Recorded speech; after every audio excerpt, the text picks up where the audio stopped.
In today's video, I'm going to teach you Nano Banana, officially Google's Gemini 2.5 Flash image model, integrates into Adobe Firefly for advanced text-to-image generation and editing with high consistency.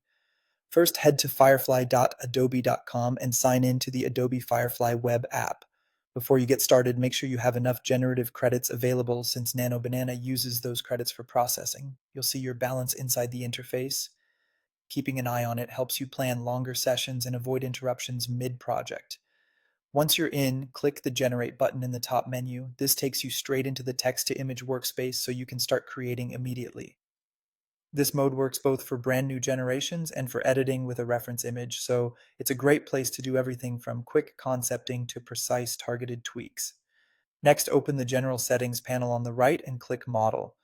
From the list, select Gemini 2.5 Flash Image, which is the official name for Nano Banana. Choosing this model lets you take advantage of its strengths in subject consistency and precise, repeatable edits, which is especially helpful when you want multiple variations that still look like the same person, product, or scene. Now add your instructions. Type a descriptive prompt in the main input field. For an uploaded photo, you can write something direct like change shirt to red. For a fresh creation, try something like serene mountain landscape at sunset. If you're editing, you can optionally upload a reference image using the image upload icon to guide background swaps, facial expressions, or other focus changes.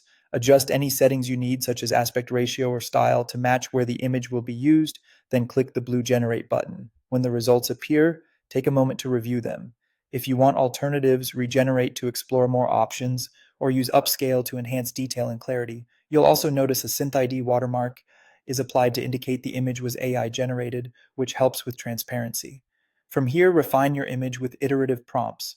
For example, after your first change, you might say, make the background a bakery. Multi-turn edits like this maintain consistency across updates, so your subject stays stable as you adjust surrounding elements. When you're satisfied, download your image or send it to Photoshop for any final manual touch-ups.